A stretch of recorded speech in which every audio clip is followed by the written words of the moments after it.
Veja no ICL Notícias, segunda edição. What's the reason? What's the reason? Under arrest. You're hurting me. Hasta lá, Papuda! Papuda, lhe espera!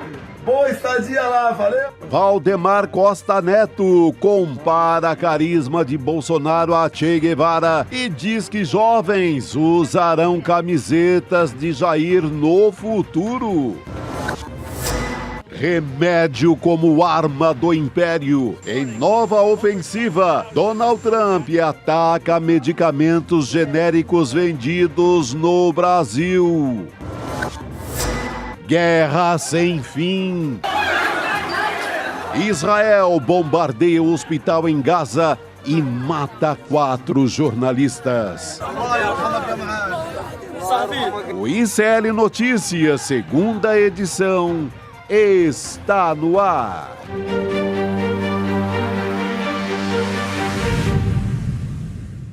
Olá, boa tarde. Seja muito bem-vindo, seja muito bem-vinda. O ICL Notícias, segunda edição, está começando.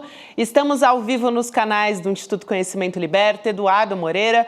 Também boa tarde para você que nos assiste pelo canal da Voz Trabalhadora no YouTube, para você que nos ouve na web rádio São João, em Quixadá, no Ceará, e também na Rádio Cultural, na região, na cidade de Torres, no Rio Grande do Sul. Por aqui, a semana está começando com muita treta política. Chico Sá, tá pronto? Opa! Boa tarde. Quer dizer, eu estava pronto, mas ouvindo essa história aí de juntar na mesma frase Bolsonaro e Che Guevara, eu quase caio aqui da cadeira. Pelo amor Todos de Deus, nós, né? Pô, sacanagem, né? Aí não dá, né? Será que a Elô já se recuperou dessa frase? Pelo lá em amor de Brasília Deus, também? cara. Que é isso?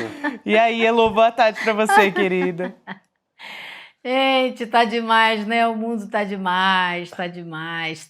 O cara conseguiu falar tanto absurdo em tão poucas palavras, né? Que é uma coisa impressionante. É até difícil, mas vamos começar por essa, vai. Aqui foi o Valdemar da Costa Neto, o autor dessa frase incrível ali numa entrevista que ele estava concedendo à Globo News. A gente separou esse trecho e coloca aqui na sua tela, porque sim, realmente ela aconteceu. A gente traz a transcrição do que disse o Valdemar da Costa Neto, presidente do PL. Abre aspas. É inacreditável a força de transferência do voto do Bolsonaro. O eleitor dele é fiel. E essas coisas, os processos da justiça, estão fazendo com que ele vire um Che Guevara. O Che Guevara tinha um carisma... Gente, não, peraí. O Che Guevara tinha um carisma como o do Bolsonaro. E ele é lembrado até hoje, daqui 30, 40 anos, do jeito que estão fazendo com o Bolsonaro, você também vai ver gente com a camiseta do Bolsonaro. Só que aí é lógico que a repercussão, né, gerou muita gente falando, pô, gente, como assim, Che Guevara, né? Eu acho que ele foi criticado pelos dois lados, né? Ele desagradou todo mundo quando ele falou isso. A turma dele ficou mais brava ainda. Com certeza. A gente levou no humor, Ofensa, né, pra isso. e achando que é uma grande sacanagem do Valdemar, né? Lógico. Mas a turma dele tá brava, poxa. E aí, o que o Valdemar, ele falou nas redes sociais, né, para querer se justificar? Ele falou que fique claro, nunca comparei Bolsonaro com Che Guevara. O que ele fez foi exatamente isso. uma comparação. Até porque o cubano era de esquerda, deixei isso claro, ele era argentino, só para fazer a correção aqui. O que eu comparei foi o processo de mitificação e reafirmo. Estão transformando Bolsonaro em um mártir, um mito ainda maior do que já é. Jair é o legítimo líder da nossa direita e continuará sendo. Teve que fazer um meia-culpa ali, né, Lu? Tentou fazer um remendo aí, ficou pior, né, Lu? Ficou pior. Teve que dar um 180 brabo, né? Mas, gente, você primeiro, antes de mais nada, a comparação que ele fez, transferência de voto, né? Assim, avisa para ele que Che Guevara nunca foi eleito para nada, mas eu acho que o pior de tudo é ele tentar comparar duas pessoas que não podiam ser mais opostas, né? Enquanto o Che viajou pela América Latina inteira, entendendo a dificuldade que as pessoas enfrentavam, ele era um médico que queria tratar todo mundo, salvar vidas, que é justamente o oposto do que Bolsonaro fez aqui na pandemia, fez questão de matar milhares de pessoas para dizer que a economia tinha que funcionar e as vidas, azar, depois nasce mais gente, né? Então não podia ser mais oposto e mais absurda a comparação. E o Che, sim, entrou para a história e continua até hoje como um símbolo da luta por justiça social, da luta por um mundo melhor, da defesa dos pobres. O Bolsonaro vai ser um símbolo do que você deve tomar cuidado para não fazer, para não parar na cadeia, né? E eles estão tentando falar isso para ver se mantém a figura do Bolsonaro vivo, porque o que a gente está vendo dia mais dia é ela ir diminuindo, acabando esse tamanho que já teve a figura do Bolsonaro, que está cada dia menor. Aliás, até o bonequinho que que o Tarcísio segurou dele já era bem pequenininho, né? Aquele bonequinho já diz tudo, né? Um pichulecozinho de nada, assim, uma coisa ridícula. Mas eles são muito... Eu vejo também muita esperteza em todas essas declarações. O Tarcísio levantando a bola... agora o Valdemar, ele sabe que o Bolsonaro está precisando de uma moral, né? Porque deve estar muito abatido mesmo, que está indo para forca, no sentido uma forca da justiça. Então fica todo mundo tentando levantar a bola de algum jeito para ver se mantém em pé, para aguentar pelo menos até o julgamento. Mas fica essa gincana da extrema-direita, o Zema elogia de cá, o Ratinho Júnior levanta a bola, o Tarcísio mostra o boneco do Bolsonaro, o próprio Valdemar tira essa onda, mas está todo mundo sacaneando o cara também, de alguma maneira, né? Porque ninguém está bancando uma grande história da candidatura de Bolsonaro, de vamos até o fim. Está todo mundo também candidato nessa história, doido para que ele... vá para a papuda e deixe a estrada aberta para o sucessor. Porque você viu que o Valdemar falou de mártir, ou seja, já tá considerando um fim dessa história. Acabou, ou morre, ou vai para a cadeia, ou quer politicamente morrer também. Então, é o mártir, né? Já era. Foi uma chacota bem clara ali do Valdemar Total. Costa Neto. E se ele está falando isso publicamente, a gente tem, acho que talvez o principal termômetro de como que o Bolsonaro está sendo visto até pelo presidente do PL. Não é só o Centrão, porque é óbvio, o Centrão não quer, a gente sabe que não quer Bolsonaro, não quer ninguém do clã Bolsonaro, nem Flávio, nem Michele, nem ninguém. Mas para o presidente do PL também... tirar essa onda com a cara do Bolsonaro é porque o negócio não tá fácil para ele, não. Parece que é o caminho da condenação, não só do julgamento, mas política também. É isso mesmo, né? Total. Mas a gente segue aqui, depois a gente vai tratar, aqui tem outras pérolas nas falas do Valdemar, a Elo até comentou sobre isso. E a Elo, que está em Brasília, vai acompanhar essa semana política lá em Brasília, que é importante, né, Elo? Amanhã tem CPMI do INSS começando os trabalhos. E tem o comando de um bolsonarista. Falamos sobre isso na semana passada também, que foi um revés, toda essa história que determinou como é que vai se dar a relatoria da CPMI, né, a presidência da CPMI também.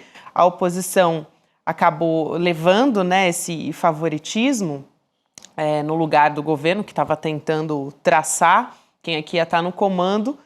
E a relatoria, então, e a presidência estão no comando da oposição. O governo está se preparando diante disso, diante desse cenário, do que pode levar, né, Elo, a essa CPMI. E você conversou, fez uma apuração com o Paulo Pimenta, né, do PT, explicou como é que o governo deve atuar na comissão. O que você apurou também ali nos bastidores dessa história?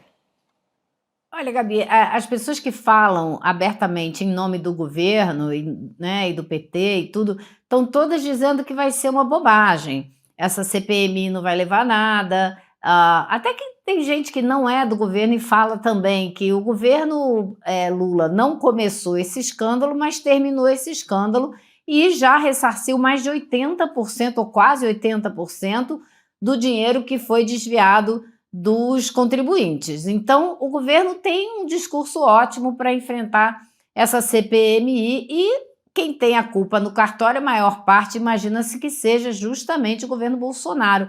Então, não tem muito o que temer com essa CPI, mas ela será usada como palco. Agora, é claro que nos bastidores, o governo não vai se permitir passar por um outro sufoco, como passou na semana passada, quando estava tudo certo para essa CPMI ser presidida pelo Omar Aziz, que é um senador que eles poderiam contar com uma voz de bom senso dentro dessa CPMI, e acabou mudando tudo, relatoria. Esse Gaspar, o Alfredo Gaspar, é para lá de bolsonarista, ele é assim, bem longe, bem pior do que qualquer coisa que a gente possa imaginar. Foi ele que fez a relatoria daquele caso do Ramagem, quando o Ramagem conseguiu sair, né, de 2 dos crimes pelos quais ele é acusado no STF, ficou só com outros 3, e eu assisti a atuação do Gaspar e foi realmente de dar arrepio. É complicado e vai ser complicado com ele nessa presidência. Então, o governo está se cuidando, a ministra Gleisi Hoffmann convocou uma reunião agora à noite às 19 horas, com todos os aliados que vão participar desse processo, escolheu o Paulo Pimenta para comandar a tropa, né, e organizar a atuação do governo na CPMI, e ele me disse exatamente isso hoje, que não tem o que temer, que a maior parte do pessoal já foi ressarcido, quem mudou as regras todas foi o governo Bolsonaro, então que está tudo tranquilo. E até um deputado brincou comigo hoje, você vê que eles estão querendo marcar as reuniões nas segundas e quintas, a de amanhã, que é terça, é só para decidir como vão ser os trabalhos, aprovar os primeiros requerimentos, mas, em princípio, as reuniões vão ser segunda e quinta. Segunda-feira, 9 horas da manhã, não tem ninguém no Congresso.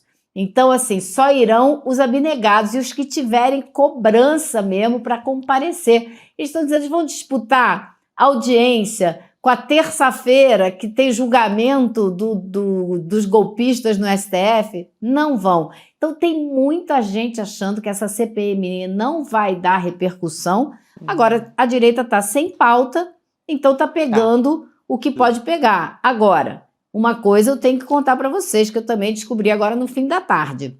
Como que o Gaspar foi parar na CPMI? Foi um acordo costurado pelo Rueda, que é o presidente do União Brasil, com o Arthur Lira. O Arthur Lira, ex-presidente da Câmara, deputado do PP, que continua exercendo forte influência sobre vários aspectos da vida do Congresso. E como me disse uma pessoa que conhece muito bem a maneira como ele opera, não é nem necessariamente que ele queira que essa CPI vá super longe, levante isso, aquilo outro. É criar dificuldade para vender facilidade, é criar problema para o governo para poder pedir alguma coisa em troca mais adiante. Então é o jogo que a gente conheceu ao longo do ano passado inteiro, que a gente viu de perto. Nossa, muito bom isso que a Elô traz, né, Chico? Porque depois daquela história do fim do foro privilegiado, que também foi uma negociação que partiu ali do Arthur Lira, agora essa também, né? E interesse regional lá do Arthur Lira. O Gaspar é importante na composição dele lá em Alagoas. Hoje, eu dando aquele passeio no mundo das notícias de Alagoas, tem um entusiasmo assim, daquelas matérias bem arrumadas assim, em torno do Gaspar, vai presidir a CPI, vai ter espaço, etc. Então, a gente vê para que vai servir isso. Mas acho que o governo tem que ficar atento e recuperar esse terreno perdido, porque foi um baita cochilo, né? Cochilou ali, o cachimbo caiu, a oposição tomou conta. Foi uma bobeira, daquelas bobeiras inexplicáveis. Um tinha dentista, o outro achou que já estava ganho e acabaram cochilando e a oposição tomou conta. Mas vai ser para aquele palanque para dar voto para o próximo ano, né? Vai ser muito para lacrar em rede social. E o governo tem a grande arma que estamos terminando de pagar. O escândalo que vocês começaram. Eu acho até que o Paulo Pimenta está à frente aí do comando governista, até para o enfrentamento muito regional com o Onyx Lorenzoni, que é um dos acusados direto, e é candidato ao governo do Rio Grande do Sul, e é um dos acusados direto de estar envolvido com o esquema do INSS. Ou seja, dá a ele a chance de criticar e ainda se cacifar nas eleições. Sim, né? Eu acho que cria-se um duelo aí regional importante para o Paulo Pimenta. Agora, essa coisa que você falou do Gaspar em Alagoas também é super importante, Chico, porque eu ouvi isso hoje, ele quer um cargo talvez no Senado, ele quer alguma coisa boa aí, e vai tentar se cacifar nessa CPI, nessa CPMI. Agora, a gente sabe que existe um acordo que foi fechado pela ministra Gleisi para que o prefeito de Maceió continue à frente da prefeitura, se candidate para continuar prefeito, quando na verdade ele queria ir para o Senado, já tinha conversado com o MDB, queria ser candidato junto com o Renan, e na última hora o governo costurou esse acordo para que ele fique na prefeitura e dê espaço ao Lira para ser candidato ao Senado. Então, se tudo correr de acordo com os planos do governo, serão Lira e Renan no Senado.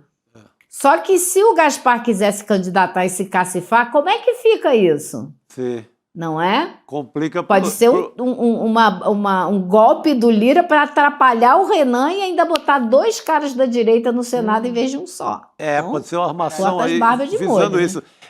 O JHC, prefeito de Maceió, ganhou, na história ele ganhou emplacar uma tia muito amada, muito querida, aquela tia, sabe? Todo mundo tem uma tia ali muito querida na família.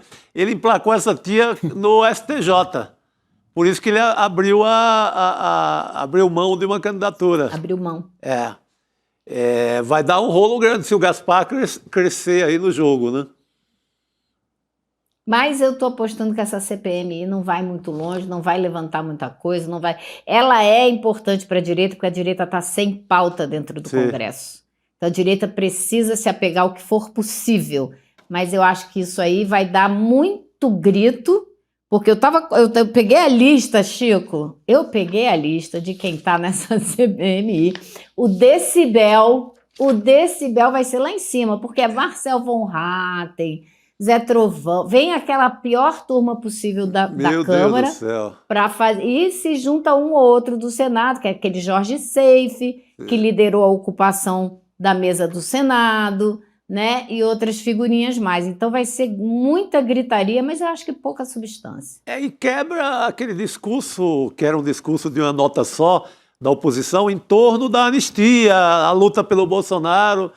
Se eles vão criar outro palco com outro assunto, abandonam um pouco essa ideia de ainda salvar o pescoço do Bolsonaro, né? É saber qual vai ser o caminho que eles vão tentar levar, porque, como a Elô disse, eles estão sem pauta e também, no fim das contas, as coisas estão andando, as pessoas estão sendo pagas, isso nunca aconteceu na história, a gente até conversou recentemente, né, com o ministro da Previdência a respeito disso, e pela composição ali, pela organização dessa CPMI, está lembrando muito aquela CPI do MST, que acabou sendo um fracasso para a extrema-direita, né? Total, essa composição aí dos Elô cobriu. parlamentares. Eu acho que ela...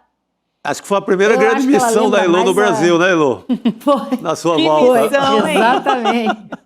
Que maneira de chegar em casa de volta, né, Chico?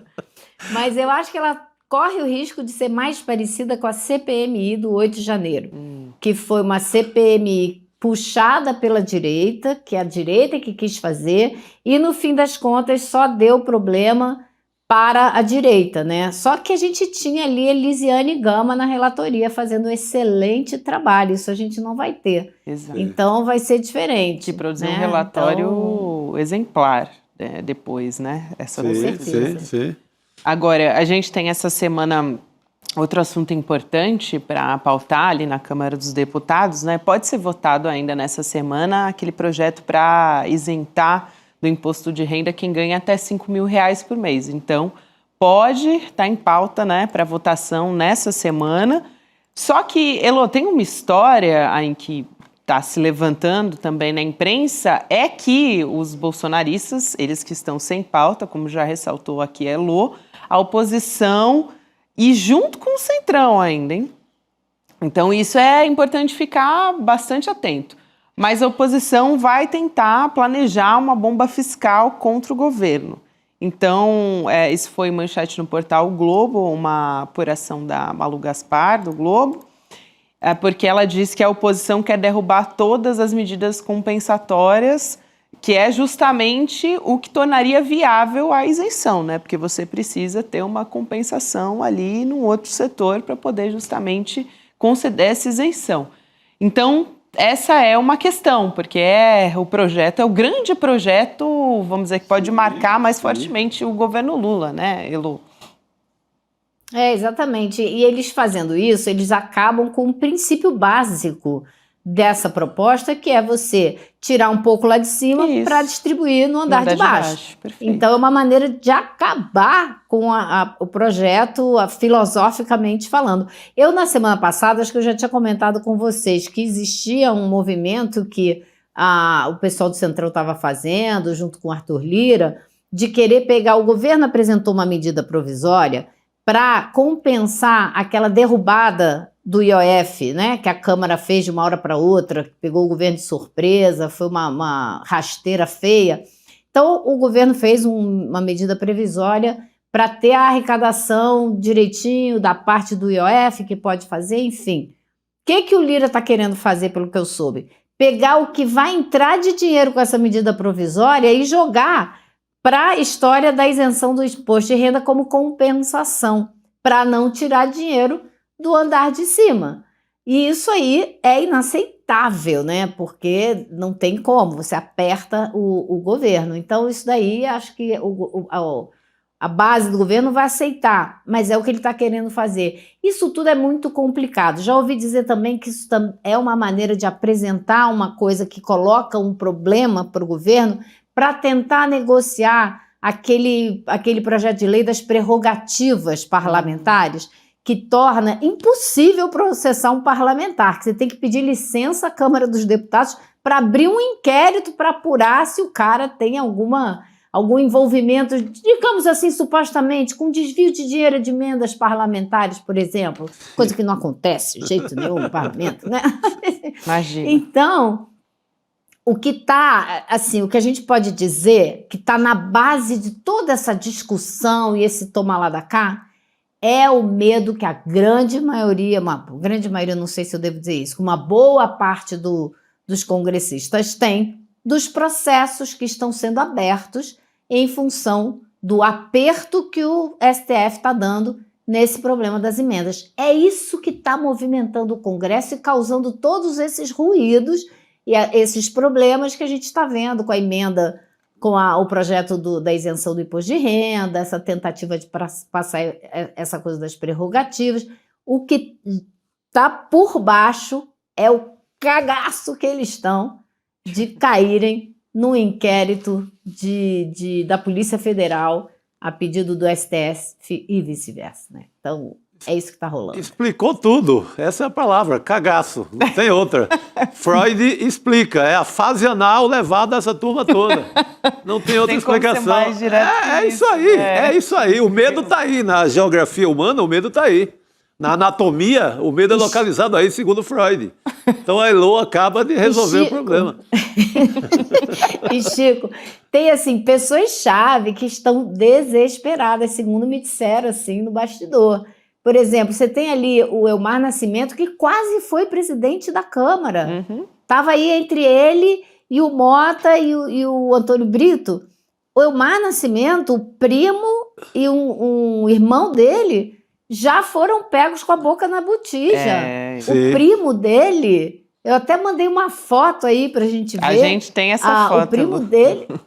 Então vou botar aí, que é muito divertida. A Polícia Federal foi dar umas buscas, né? Teve um mandado de busca e apreensão, encontrou na casa do primo do Elmar Nascimento, que é um vereador lá da Bahia, um sapato cheio de dinheiro.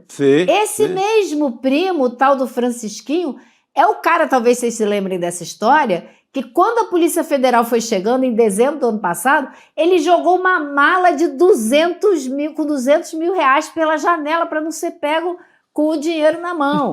Meu Deus do céu. Então, a exemplo do que aconteceu com a família do Elmar Nascimento, e claro, ele deve temer que chegue a ele, né? Porque isso já tem gente que está sendo processada. Você tem o caso daqueles caras do Maranhão. Eu vi a foto hoje, é incrível, o cara com a mão dentro de uma caixa cheia de dinheiro. Cara. Não escapa então, um. Os Elo, casos estão e começando... todos, esse ramal aí da Bahia, do Elmar, todos ligados ao Marcos Moura, que é o tal do rei do lixo, que tinha o grande esquema da rede de emendas pelo interior da Bahia e também com outros tentáculos em outros estados do Nordeste. Esse é personagem-chave. É esse povo que está morrendo de medo. Porque não tem saída, Gabi, não tem saída. É com a mão na botija, é sapato, tudo cheio de dinheiro. Essa foto que a Elo Essa traz foto é muito demais, boa, né? Faz mais ou menos um mês que essa história aconteceu, só para trazer mais detalhes aqui também, mas vocês foram, assim, certeiros, né?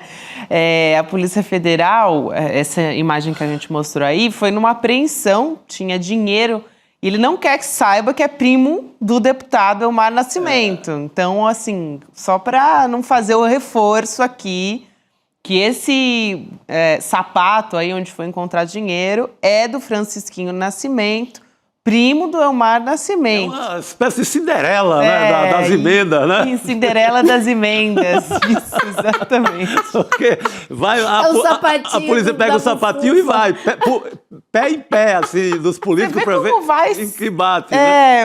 A coisa vai, assim, melhorando, né? Antigamente... você encontrava dólar, né, em parte íntima, assim. Exatamente, em cueca e tal. Roupa íntima e tal. Agora você está encontrando em parte Os sapatinhos. Mas é uma investigação, como você ressaltou bem, né, Chico? É numa operação das emendas numa cidade que é no interior, ali em Campo Formoso, na região da Bahia. Então, tem tudo a ver justamente com o que você chama atenção. O Rei do Lixo, aliás, você fala muito legal dele a gente... aqui, né? O Rei do Lixo é um personagem fundamental nessa história. Né, Chico? Ele é muito amigo do ACM Neto, era sócio em alguns negócios, no avião, mas nos imóveis. É um personagem muito forte na política da Bahia. Deram uma abafada e essa turma toda não quer que volte isso. União Brasil, imagina, pega inteiro, pega todas as letras do União Brasil, do U ao L do Brasil, não fica ninguém. Não tem interesse Seria nisso. Muito bom, né, Chico? Por isso essa blindagem toda Seria que eles muito querem bom. fazer. Exatamente. Para a gente ter uma ideia, essa operação que pegou o dinheiro no sapato do Francisquinho, ela foi a quinta ação da Operação Overclean, que é uma operação toda voltada para investigar desvio de dinheiro de emenda parlamentar. Então, assim, não é um caso isolado de um cara que tinha dinheiro no sapato, não é um caso isolado dos 3 réus lá, o Josimar Mariãozinho do Maranhão, o pastor Gil do Maranhão, que já são réus numa ação penal.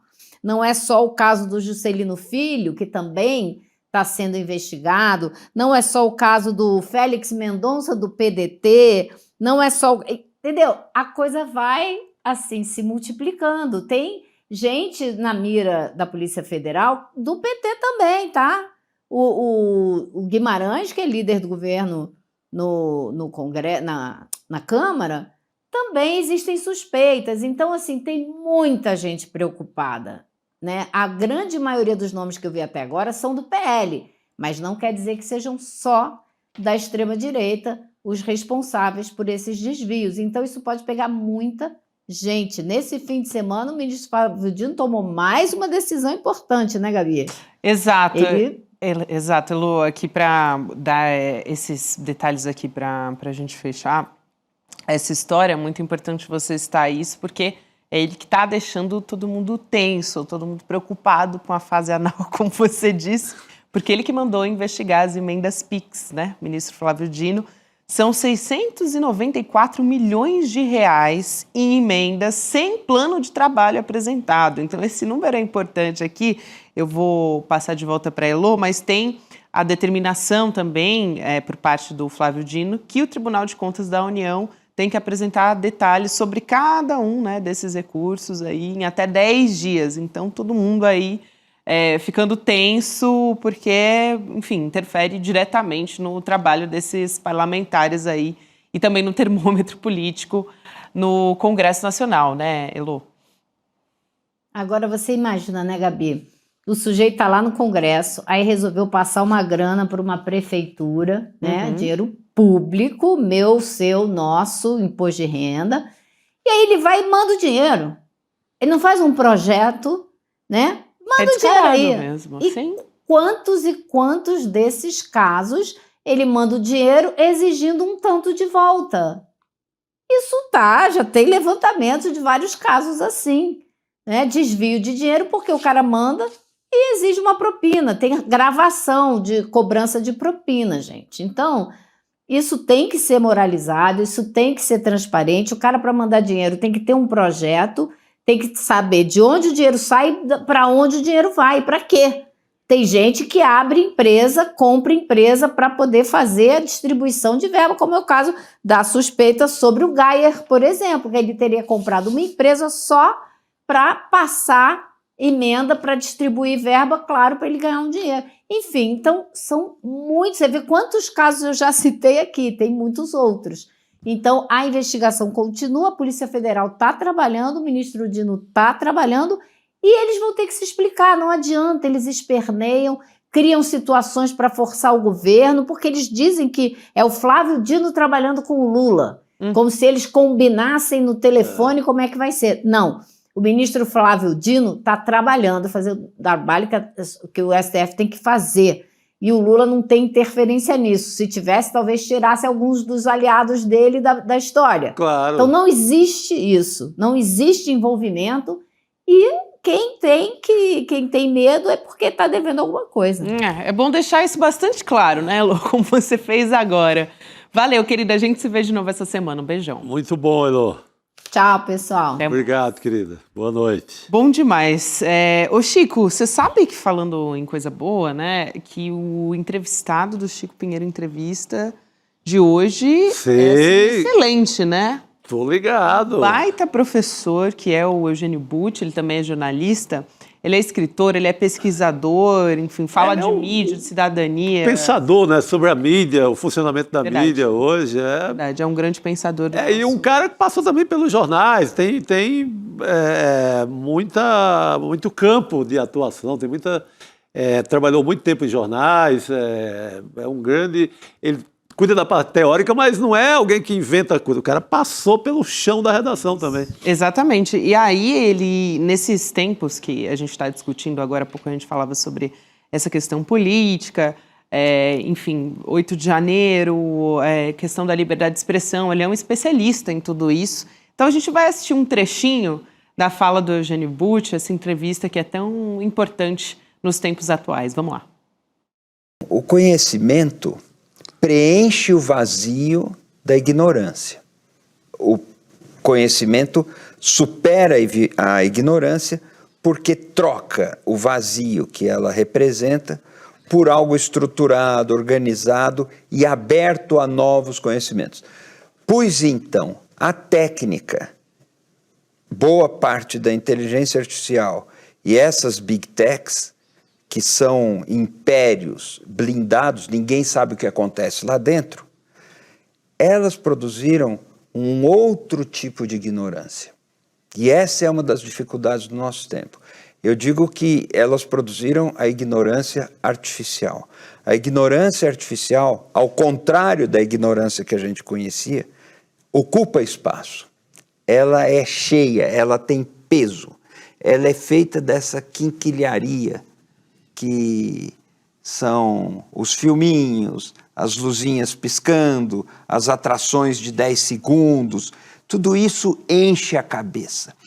Há um ponto que não fica espaço para o conhecimento.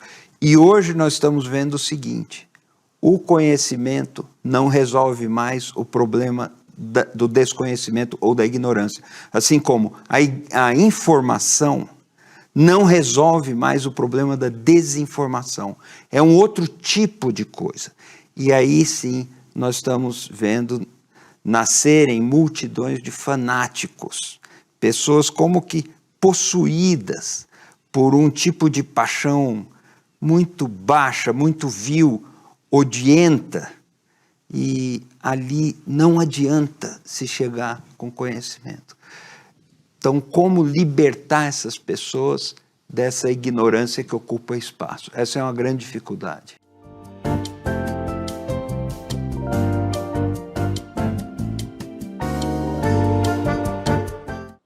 Que privilégio ter o professor Eugênio Butti aqui junto com a gente. Você acompanha logo depois do N2, 7 horas da noite. Já temos, quem já está perguntando o Rodrigo aqui, porque está na hora. Opa, cheguei. De Rodrigo Viana chegar. Urgente. Urgente, cheguei. Não, eu estava vendo a fala do Eugênio Butti, ele estava falando, né, Chico? Boa tarde, Gabi. Boa tarde, querido. Boa noite já. Como comunicação e política se encontram, né? E ele estava dizendo como que agora com as redes sociais é um outro tipo de entrelaçamento, né? Mas comunicação e política no Brasil foram sempre muito próximas, né? E no dia de hoje é um dia 25 de agosto. No dia 25 de agosto de 1961, o presidente do Brasil, Jânio Quadros, na época renunciou. E o vice era o Jango, que era considerado, e era, de esquerda, era um trabalhista.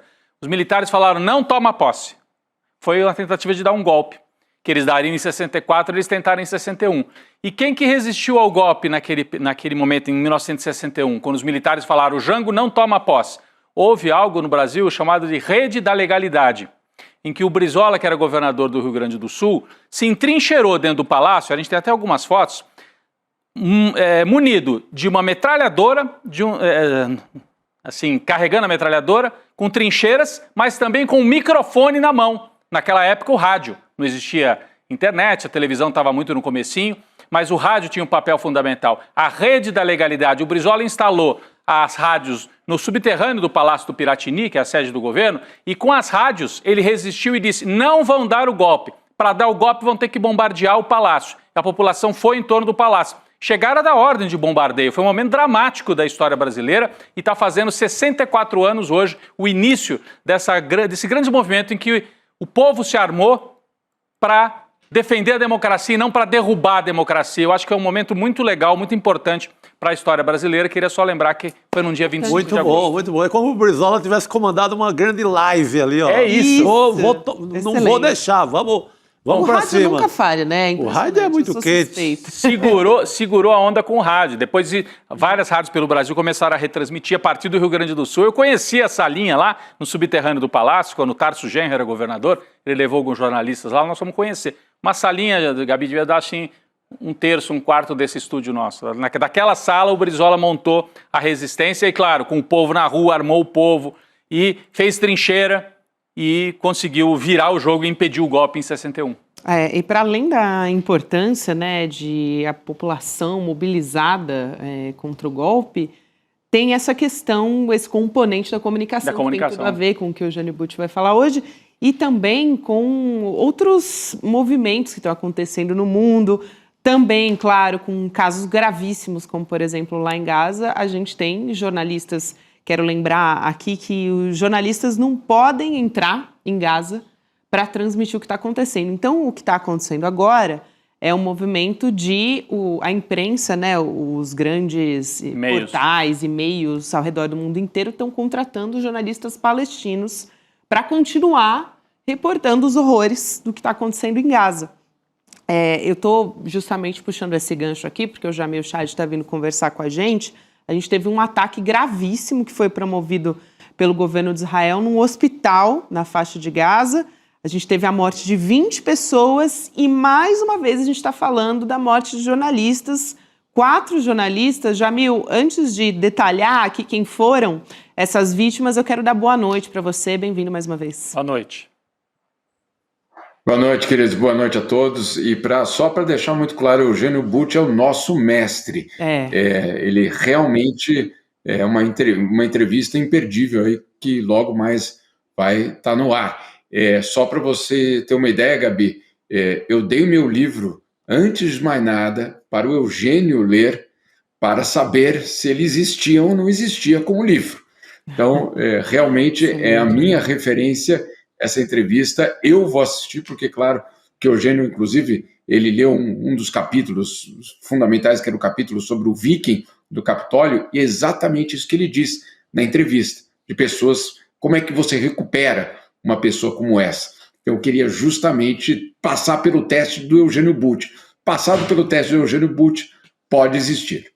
Que importante, Jamil. E, bom, o Eugênio Butti também é uma referência. Jamil Chad também é uma referência, né? Principalmente quando a gente fala desse olhar internacional já enfim, passou por diversos países.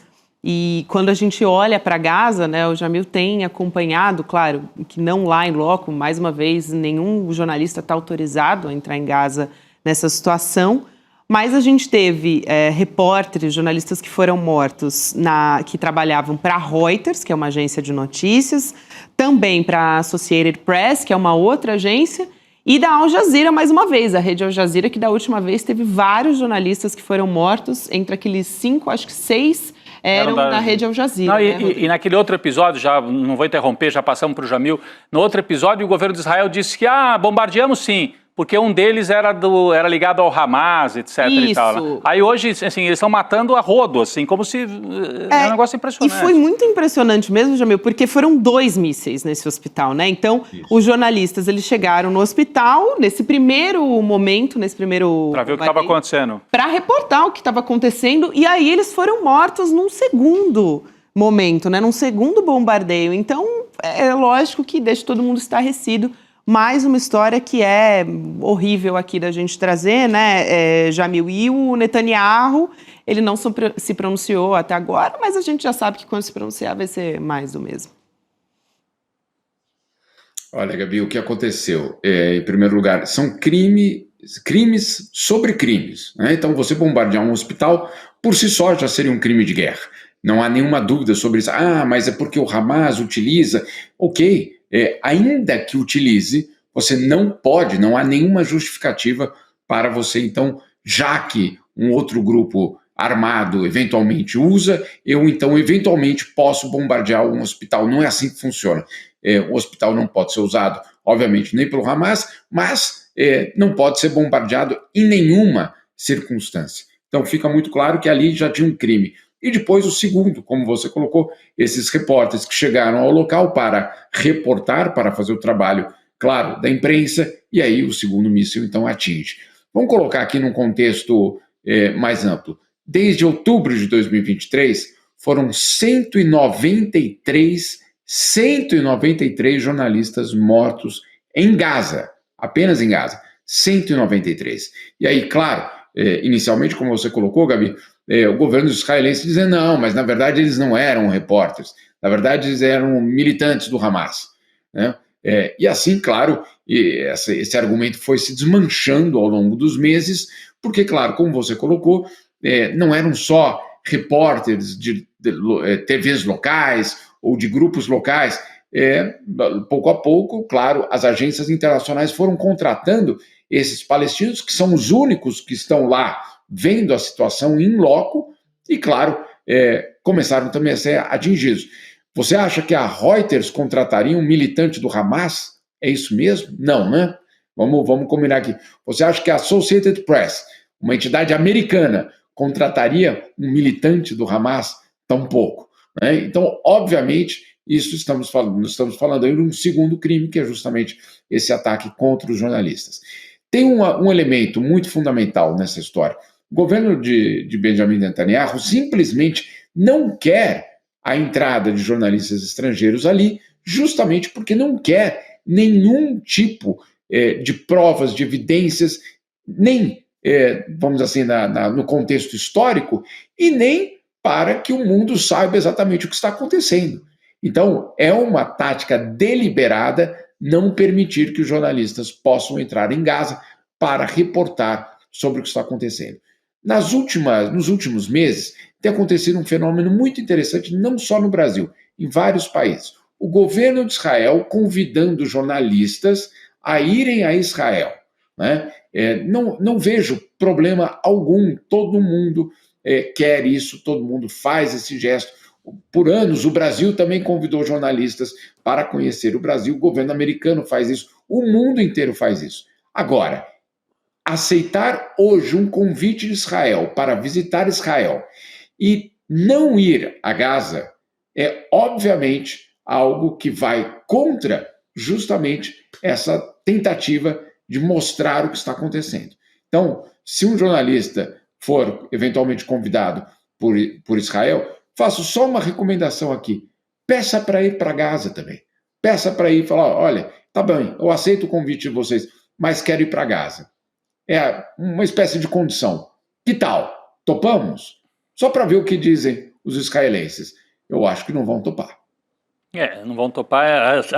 O pedido teria que ser acompanhado de eu quero ir para Gaza com a garantia de que, de que eu não serei bombardeado por vocês, né? Porque senão eu não quero ir para Gaza para ser assassinado por vocês. Então é difícil que essa ordem seja dada. Enquanto o Jamil falava, aparecia ali o hospital, né?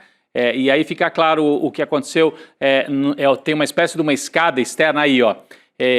Nesse local estavam jornalistas e alguns enfermeiros, depois que tinha caído a primeira bomba, e a hora que eles estavam ali nessa escadaria, acontece o segundo ataque. Eu acho que é gravíssimo o ataque aos jornalistas, mas eu diria que o mais grave é o ataque ao hospital. Sim, eu não quero fazer defesa corporativa, acho que é importante a gente dizer jornalista, tudo, é um absurdo. Agora, o mais importante é o ataque ao hospital, mais um, né? Mais um ataque ao hospital. Foi o Hospital Nasser, lá em Gaza, e coincidentemente, quando morreram aqueles jornalistas, também foi num hospital muito grande, que é o Al-Shifa. Que era outro, verdade, o Al-Shifa. Exato, que teve também a morte, que a gente falou aqui, do jornalista acusado por Israel de fazer parte do Hamas de alguma maneira, que é o Anas al-Sharif, que, inclusive, a rede Al Jazeera coloca esse jornalista como um dos mais corajosos que faziam parte da equipe ali, que fazia um trabalho muito importante.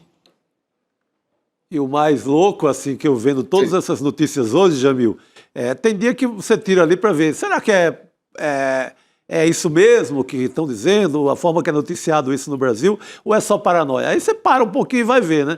Todas as notícias começavam, segundo o grupo terrorista Hamas, 4 jornalistas foram atacados. Segundo o grupo terrorista Hamas, que controla o território, o hospital foi...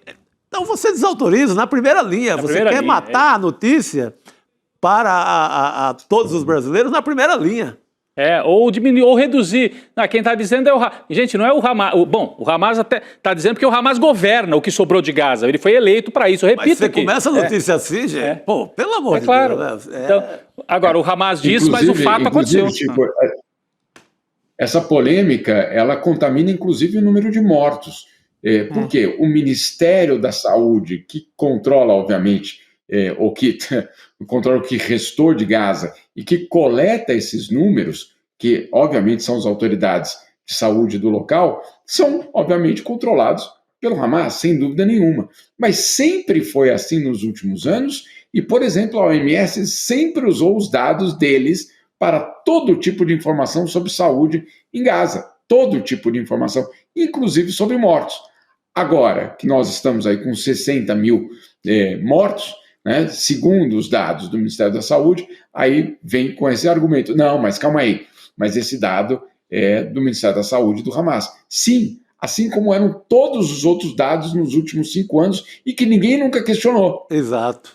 Então antes não podia, antes eram válidos, é agora que eles não são válidos mais. Então, né, tem obviamente uma estratégia muito bem elaborada, como vocês disseram, de diminuir, né, de pelo menos questionar esse número.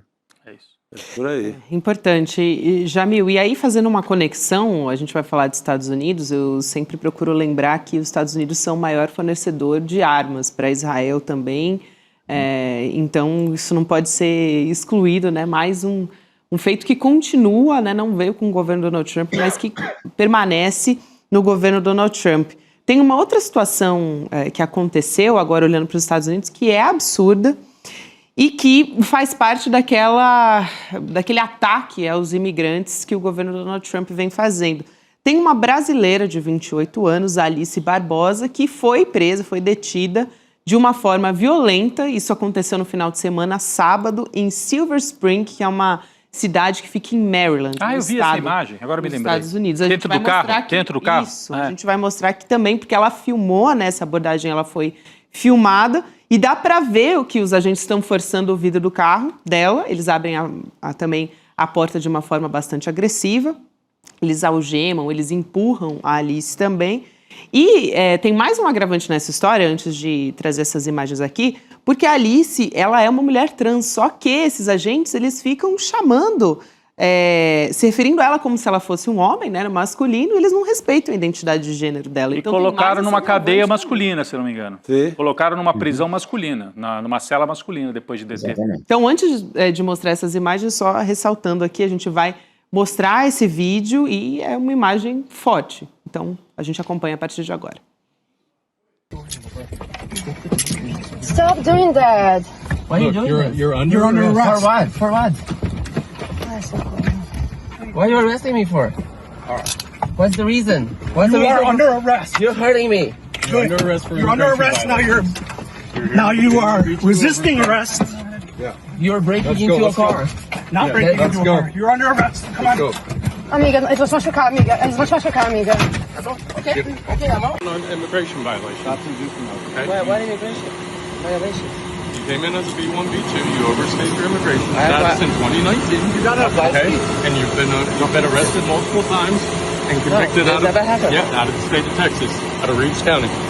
Stop tensing up, fellas. Amiga, você leva o celular? Você não leva o celular? Não sei, amiga. Fica melhor. Where are you gonna take her so we know where he is? We'll let him bring his phone with him. Okay. And he'll be able to contact you, okay?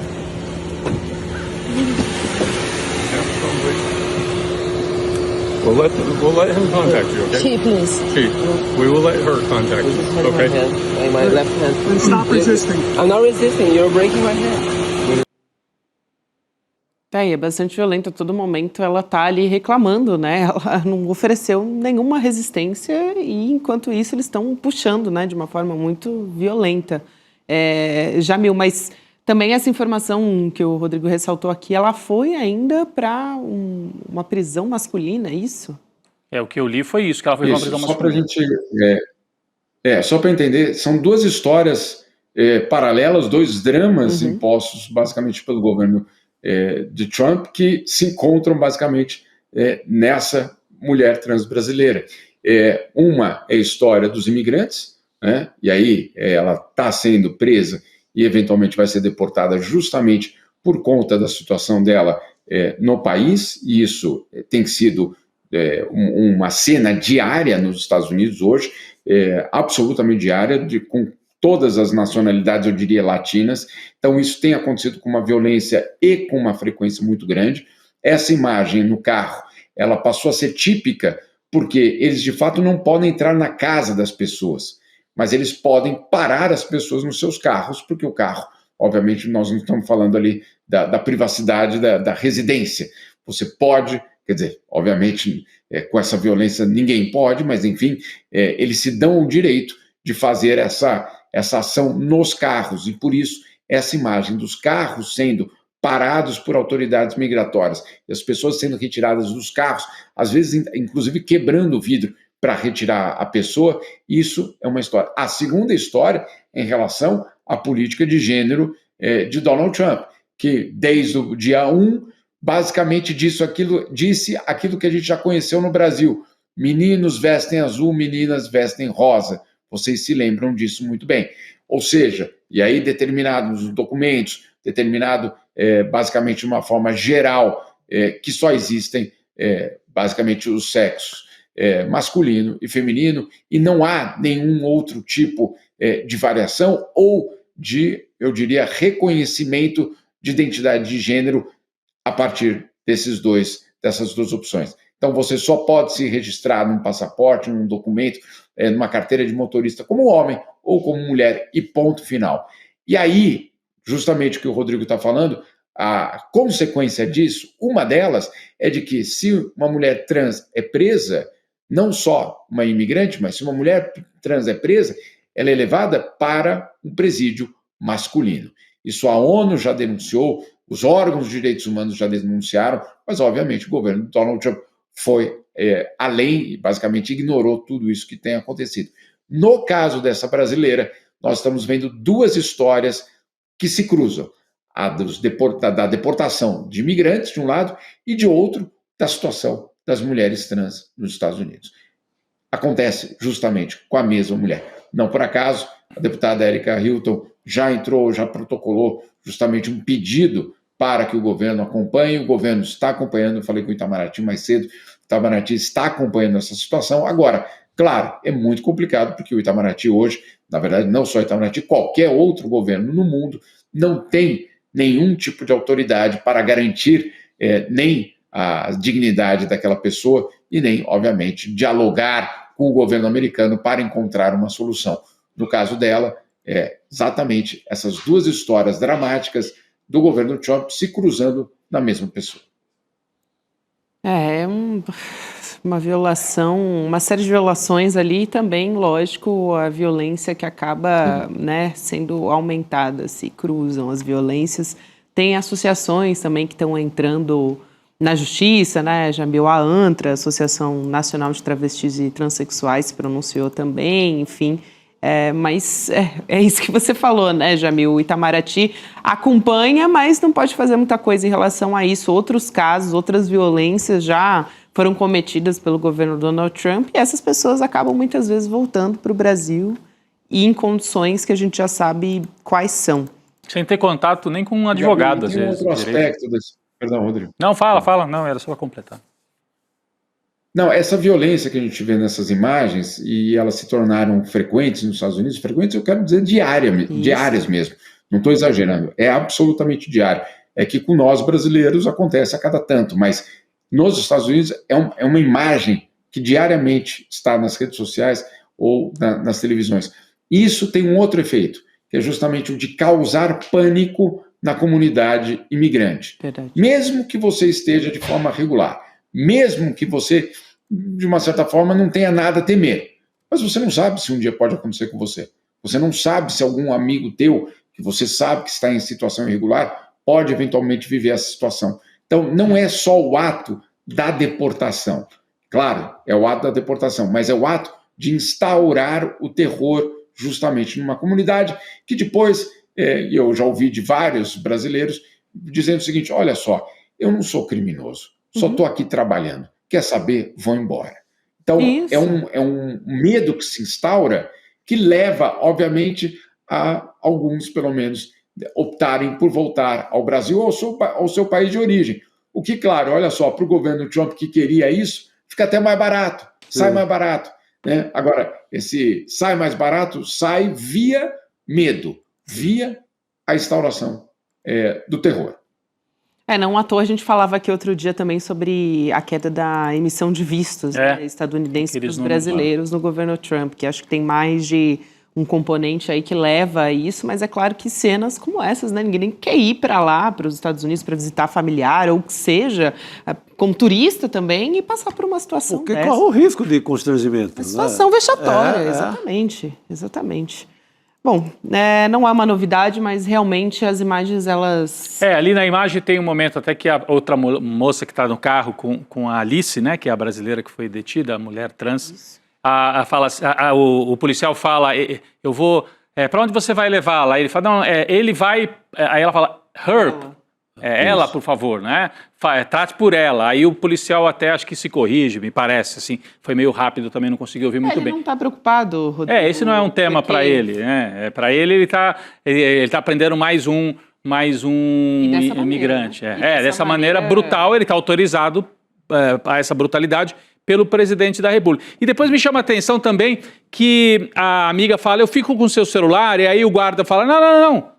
Ela leva o celular, porque eu imagino que eles querem olhar o celular para ver que tipo de postagem que ela faz, né? É isso. Né? Obviamente. Então não deixa... Obviamente não é para garantir os direitos. Não. É para olhar. Não, de jeito nenhum. Inclusive tem essa pergunta que ela faz, é uma pergunta que eu tenho ouvido muito também lá, que é o seguinte, quando essa pessoa é presa, ela não é colocada numa prisão local, ela é mandada para o Texas, para o Arizona, para o outro lado, justamente para dificultar e, na verdade, cortar qualquer tipo de relação justamente com aquela comunidade na qual ela vivia. Então, a pessoa fica, inclusive, desamparada, completamente desamparada. Não tem ninguém para visitá-la. Claro que não, está a 2.000 quilômetros. Então, inclusive, é um termo que vem sendo colocado, as pessoas estão desaparecendo.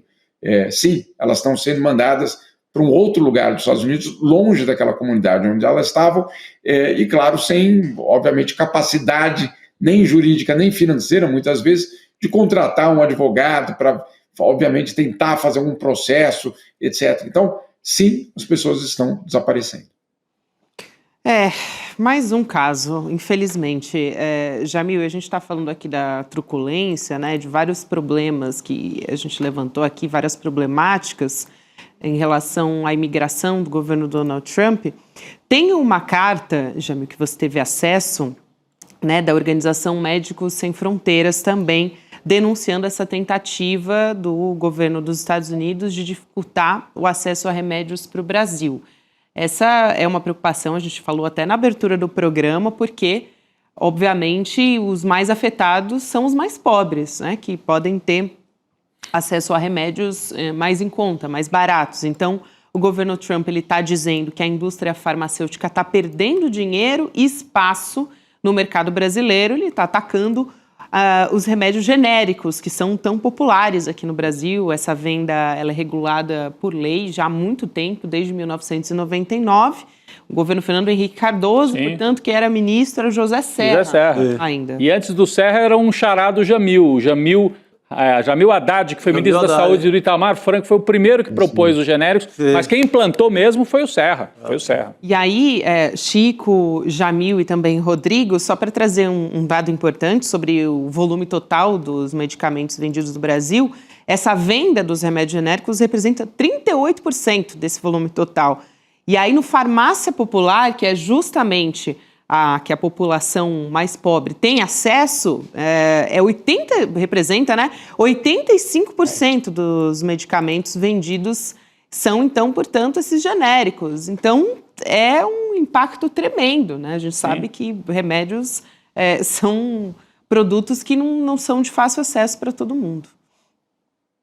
Gabi, essa história é muito impressionante, porque o que a carta da Médicos Sem Fronteira para o governo Trump mostra é que, claro, se isso for adiante, se eventualmente o governo Trump sancionar o Brasil por conta disso, o que vai acontecer na prática é que os mais pobres vão ter maior dificuldade em ter acesso a remédio. É isso, né? E o Estado brasileiro vai gastar muito mais do orçamento para suprir, claro, o SUS, farmácia popular, etc, etc. Ou seja, garantir justamente que a saúde possa ser um direito básico, né? Então você tem aí um ataque, no caso de Donald Trump, em relação ao Brasil, que naquele momento que a investigação começou, no mês passado, o termo que eles usavam era preocupações em relação à propriedade intelectual.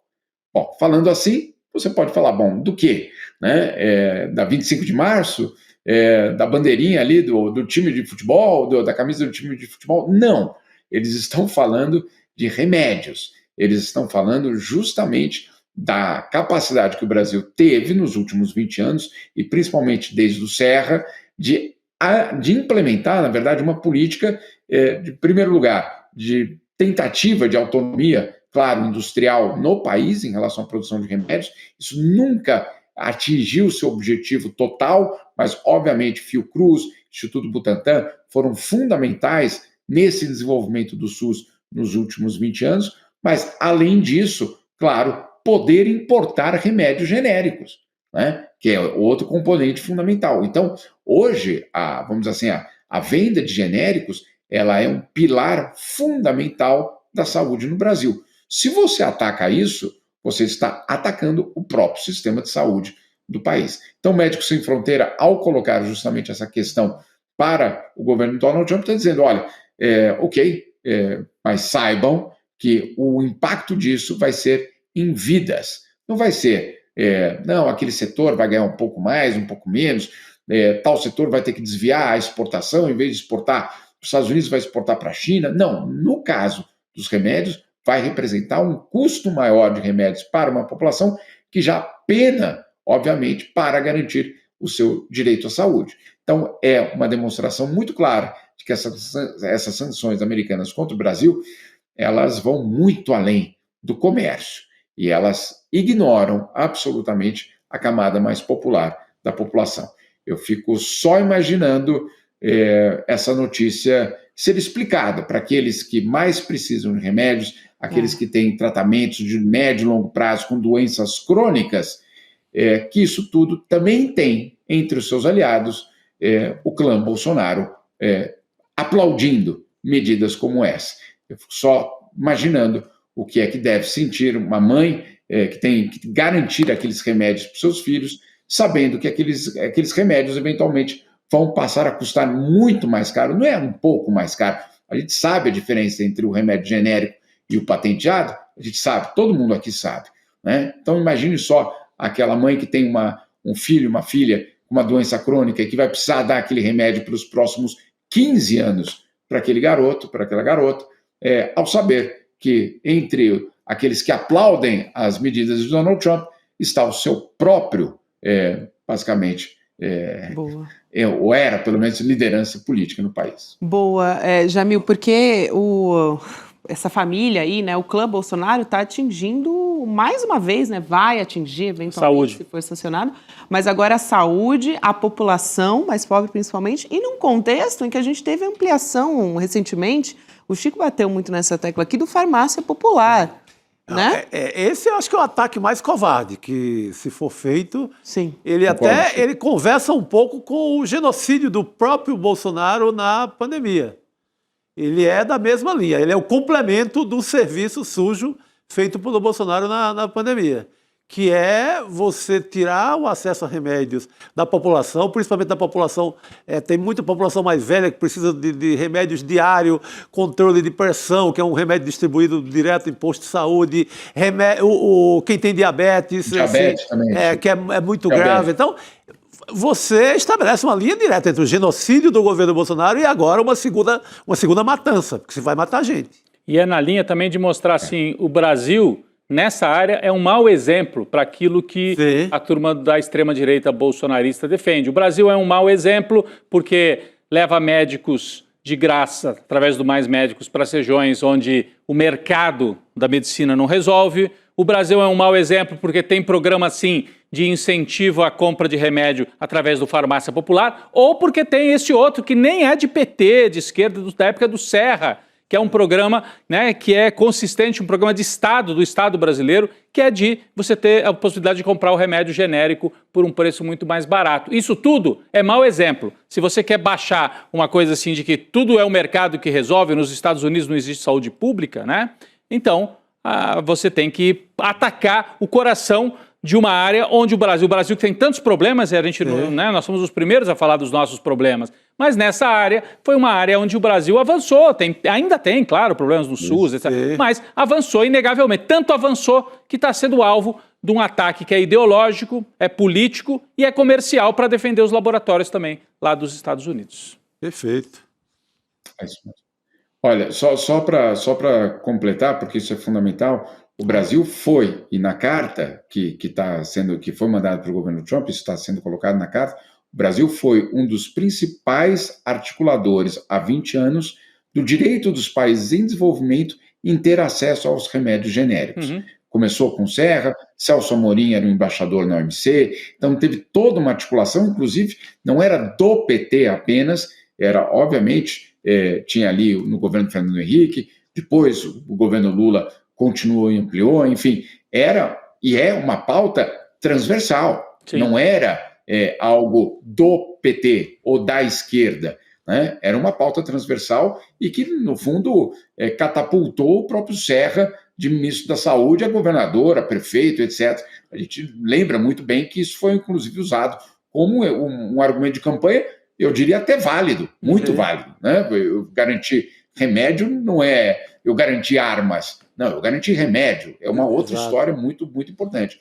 Então, de fato, é um ponto fundamental aí para a gente entender e para ficar muito de olho com o que vier dos Estados Unidos nas próximas semanas, nos próximos meses. Se o Brasil for sancionado porque vende e distribui remédio genérico, que isso não seja esquecido. Isso, e a gente coloca na conta da família Bolsonaro. Da família Bolsonaro. Isso. Coloca na conta, principalmente do Eduardo e do Jair Bolsonaro. É isso aí. Jamil, obrigada, é sempre bom ter você junto com a gente, querido. Valeu. Obrigado. Obrigado, queridos. Boa noite a todos. Boa noite, querido. Boa noite. Eu estava só lembrando, desculpa, rapidinho, Imagina, que essa aí o Che Guevara não apoiaria.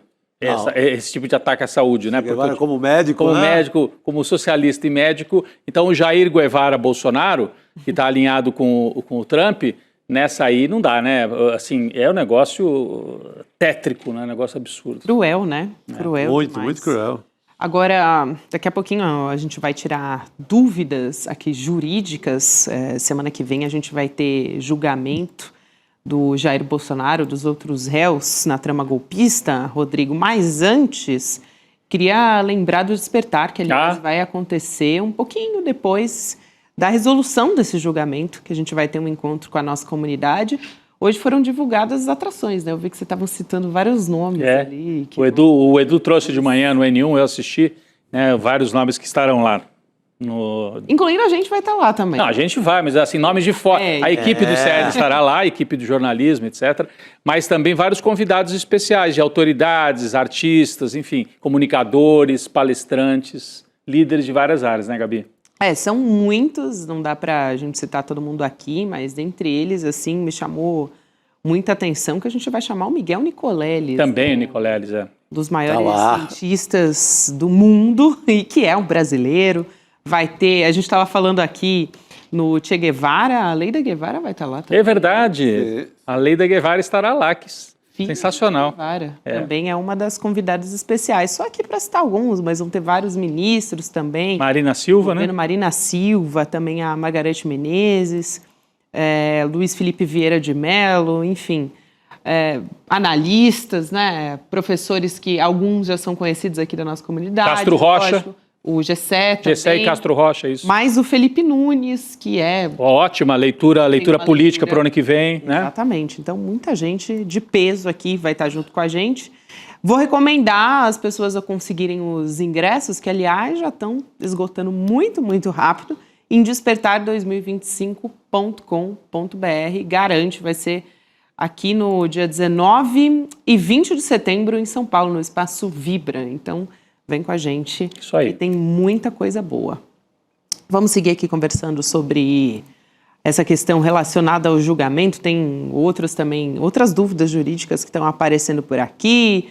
A gente vai conversar com o advogado, o jurista Valber Agra, para falar sobre a expectativa do julgamento do Jair Bolsonaro, que vai começar no dia 2 da semana que vem. Daqui a pouquinho ele chega para conversar com a gente. Mas sabe qual que é a história agora, Rodrigo? Aliás, acho que a Juliana Dalpiva já tinha falado sobre isso, porque quando o Bolsonaro esteve ali no famoso banco dos réus, né? A gente Sim. fala isso. Bolsonaro vai ao banco dos réus, ele esteve lá. De fato, ele esteve lá. E agora a dúvida é, o Bolsonaro vai participar presencialmente desse julgamento no Supremo Tribunal Federal? Ele está dizendo que quer ir, né? Ele está querendo ir, só que tem essa questão aí de que ele pode estar frente a frente com os ministros, mas tem a questão da saúde dele. E quem tem sido um instrumento da defesa do Jair Bolsonaro, né? Alegar que ele está com questões de saúde, enfim. Então, ele pode, de repente, não comparecer às sessões. Ou ir lá e ficar soluçando a sessão inteira. Ficar tendo ataques de soluço ali para comprovar que ele está com bastante soluço, né? Já pensou? Ou coisa pior. Já né? é uma forma de vender, de comprar uma prisão domiciliar, sequência de uma prisão domiciliar, em vez de uma cela comum ou de um presídio comum. Que isso ele vai vender muito caro, ele vai tentar conquistar isso de todas as formas. E eu acho que, logicamente, né, Rodrigo e Chico, não é só um cálculo ali relacionado à saúde, é um cálculo político. Claro. Vai avaliar se vale a pena politicamente para ele ir até o julgamento, até porque a gente vai ter um 7 de setembro ali no meio. Será que isso vai chamar as pessoas, os apoiadores dele para ir à rua, né? Então, acho que isso vai ser levado em consideração. Eu acho que se você vai, você legitima mais. Eu não quero estar na pele dele nunca, nem nessa turma, que eu sou do outro lado de verdade, e há séculos. Eu acho que legitima o processo todo. E eles ficam tentando desmoralizar, dizendo que não é democrático, que é ditatorial. Se ele vai, ele gera uma imagem de assina embaixo, eu estava no julgamento completamente legal, dentro do rito. Eu pensaria a partir disso. Pode ser. E na primeira vez ele foi e fez piada, né? Brincou com o Alexandre de Moraes. A estratégia ali era... amenizar. Que é muita estratégia de advogado, né? Tratar bem o juiz, se portar de uma maneira civilizada, fazer uma gracinha ou outra. Ali estava nessa tática. Depois ele já quebrou tudo isso e já foi para o ataque novamente. Já descambou. Ele e o Malafaia, assim, o ataque permanente ao STF. E o Eduardo, né? E o Eduardo. Eduardo, lógico. Então, eu adiantei que o professor Valber Agra estaria com a gente aqui para tirar essas dúvidas, essas questões todas relacionadas ao julgamento que está chegando, né, professor? Boa noite, sempre um prazer falar com você, Agra. Boa noite a todos e a todas. Para mim é um excelente prazer e saudar o Rodrigo, você, Gabi e o Chico. Valeu. Boa noite, querido. Prazer sempre estar contigo, professor. A gente falou aqui, né, dia 2 está marcado o julgamento, a questão é se o Bolsonaro vai presencialmente ou não. Esteve nessa primeira fase ali no STF, né, do núcleo crucial, o Bolsonaro esteve ali tanto para acompanhar uma parte em silêncio e outra que era justamente a fase em que ele estaria frente a frente com Alexandre de Moraes. Foi um momento muito aguardado, que aí ele fez aquela piada, politicamente foi um cálculo do Jair Bolsonaro e da defesa dele também, e agora essa questão está toda colocada e a gente acompanha a partir do dia 2. Então, para a gente começar a nossa conversa, acho que vale a pena a gente ir por aí, porque é muito esperada essa presença e vai até o dia 12, né? A conclusão é esperada até o dia 12. Ele não pode falar, né, doutor Valber? Mesmo que ele vá, ele não pode falar mais no julgamento, ou pode? Pode pedir a palavra, o réu ali, não? Não pode. E é até um truísmo, todos os advogados sabem disso, que o réu não deveria ir ao julgamento. Por quê? Porque é uma tentativa de tentar manusear, tentar modificar o julgamento, tentar fazer uma coação ao julgador.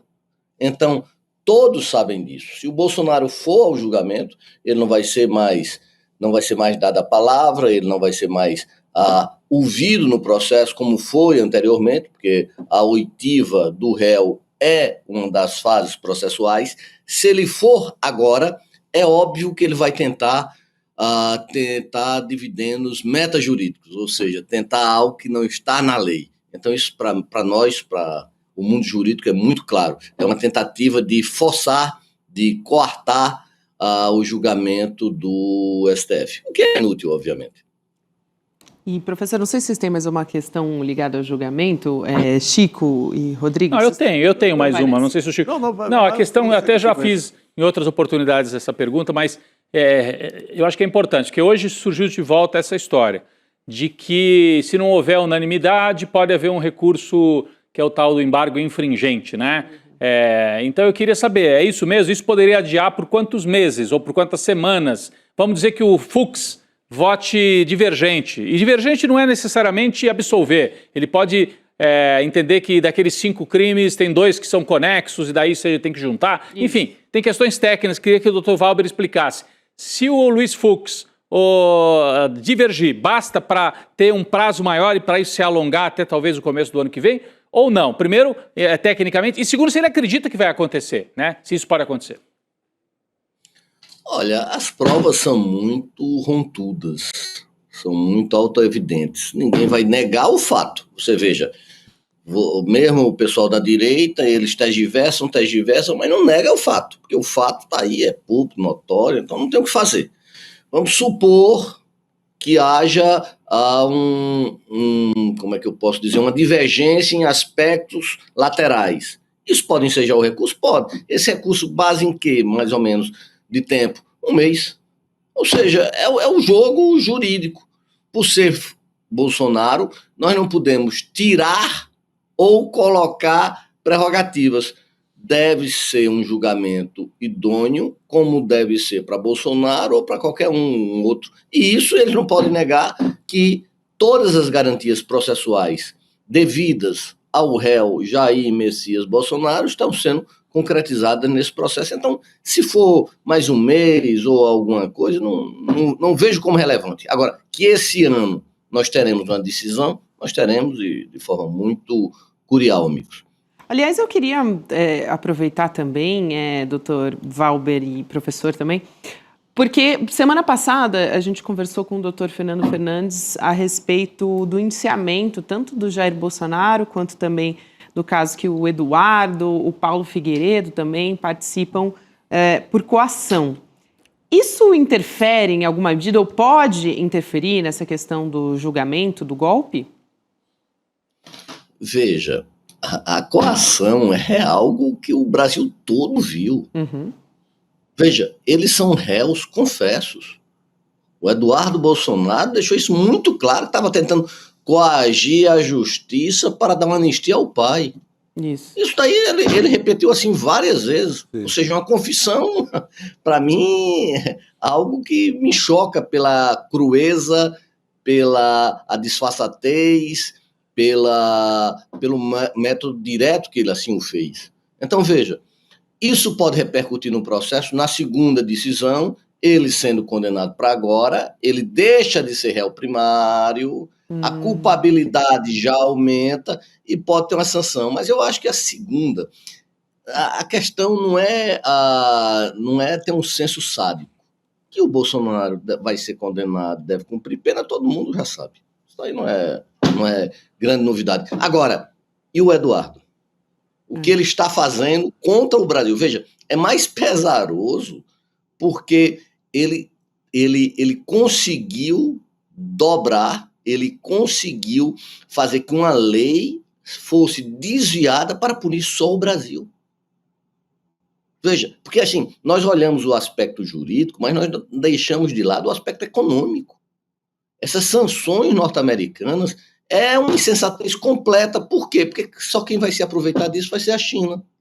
O Brasil, obviamente, vai ser repelido, claro, não tenho a menor dúvida sobre isso. Eles têm um superávit mais de quase 2 bi em relação a gente, e não ser apenado, ainda conseguir ser deputado. Veja, ele ainda é deputado do Parlamento Brasileiro. Veja que loucura.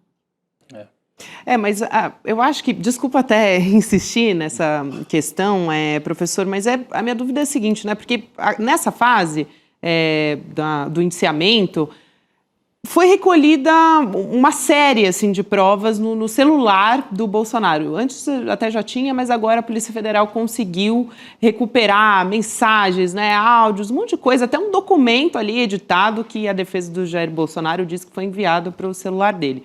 Mas a questão é que estava lá. Essas provas, elas podem ser, de alguma maneira, incluídas nesse processo, nessa fase do julgamento, que já está para decidir, né, pela condenação do Bolsonaro, ou não, vai ficar para uma outra etapa? Não. Já houve o contraditório. Sim. Ou seja, o que é que significa isso? A arguição do Ministério Público da Defesa. Então, qualquer prova nova ter-se-ia que dar uma nova abertura a Bolsonaro. Ou seja, o que iria elastecer o processo. Então, essas novas provas não podem ser inclusas no processo. Agora, por que novas provas? Houve confissões as mais variadas. As mais variadas. Se há um fato que é tautológico, é esse fato. Então, para que ainda insistir nisso?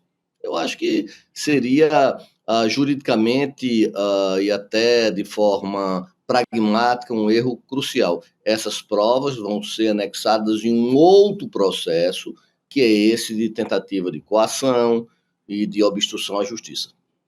Chico. Doutor Valber, a definição de que tipo de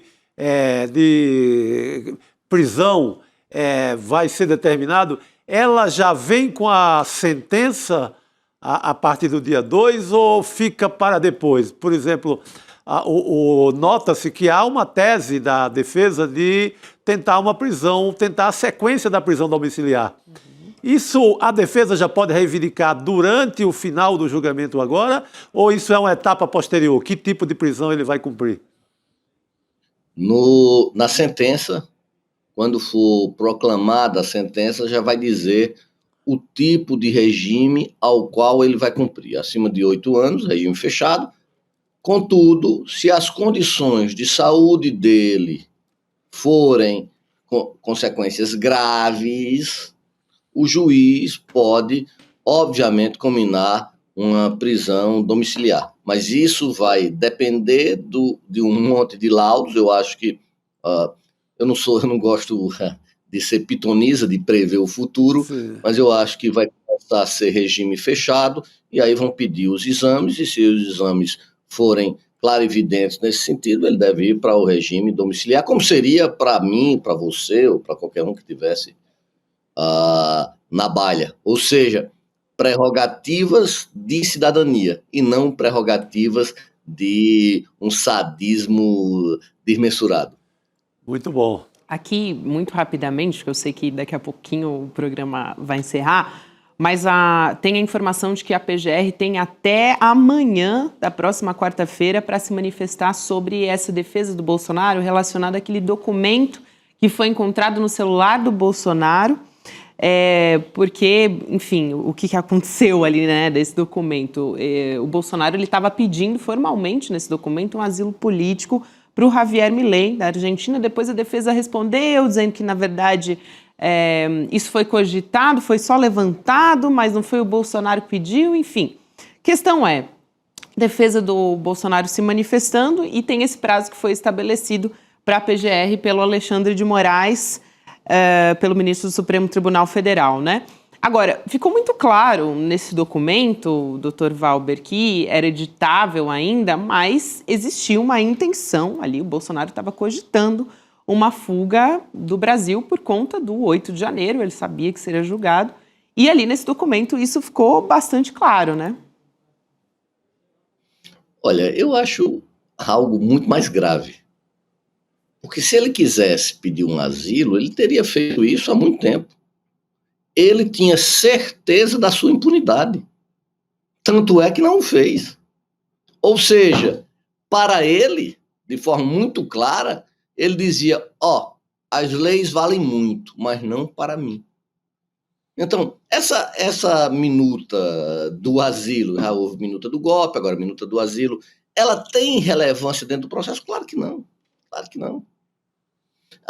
Eu vou chegar antes da decisão e colocá-lo ele fazer uma prisão preventiva? Claro que não. Isso daí vai fazer o quê? Robustecer um discurso que é um discurso o quê? É um discurso de cidadania? É um discurso republicano? Não. É um discurso da direita. É um discurso do quê? De exclusão. Ou seja, eu sou diferente da regra. É o que ele sempre quis. E isso nós não podemos cair. A regra deve ser para todos. Seja para ele, seja para qualquer um outro. Muito Professor, que importante ter aqui essas dúvidas esclarecidas. Acho que eram muitas e ainda vão surgir outras aqui. A gente vai, com certeza, solicitar aqui a presença do professor Valber Agra para conversar especialmente semana que vem, né? Especialmente na semana que vem. Obrigada pela sua gentileza. Obrigado. Obrigado. Boa noite, professor. Boa noite a todos e a todas. Até mais. Bom, começamos essa semana movimentada, tanto lá em Brasília quanto com essa expectativa de julgamento, mas amanhã não tem mais moleza não, viu, Gabi? Vai ser toda semana assim, Todo dia, toda semana. Depois vem eleição, não para mais. Não para mais. Daqui para frente é só para trás. Tamo aí. Então vamos nessa, a gente vai ter agora o Chico Pinheiro entrevista com o Eugênio Butti, eu recomendo fortemente que todo mundo assista. E amanhã a gente volta, lógico, com a nossa programação também, a partir das 7 horas da manhã com o Desperta, e a gente vai estar aqui no N2 também. Isso aí. Chico Sá, pra valer. Boa noite para vocês, boa noite a todos que nos acompanham. Até amanhã, pessoal.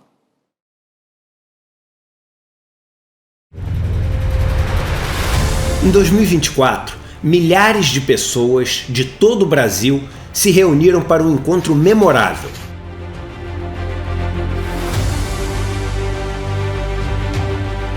No palco, histórias incríveis. A gente está na vida para evoluir, para aprender. Na plateia, novas amizades e sonhos compartilhados. É o melhor presente de aniversário desse recado. A esperança e a alegria tomaram conta. Vimos que um país mais justo, consciente e humano é possível. Vocês, espectadores, hoje são os protagonistas desse evento incrível e que desperta. Provamos que o conhecimento liberta e o coletivo transforma. Que a gente veio pra cá pra... Nós não precisamos ser médio, nós podemos ser grande, mas nós precisamos sonhar junto para ser grande. Mas esse foi só o nosso primeiro passo. Em 2025, o despertar volta ainda mais incrível, mais necessário, mais revolucionário, mais ICL do que nunca. Estaremos juntos para enfrentar um dos momentos mais difíceis de nossa geração. Chegou a hora de pôr a mão na massa, conspirar e agir. de se unir a milhares de pessoas que acreditam que chegou a hora da mudança e que ela só depende de nós. Despertar 2025, a revolução necessária. Vive esse encontro histórico com toda a comunidade CL.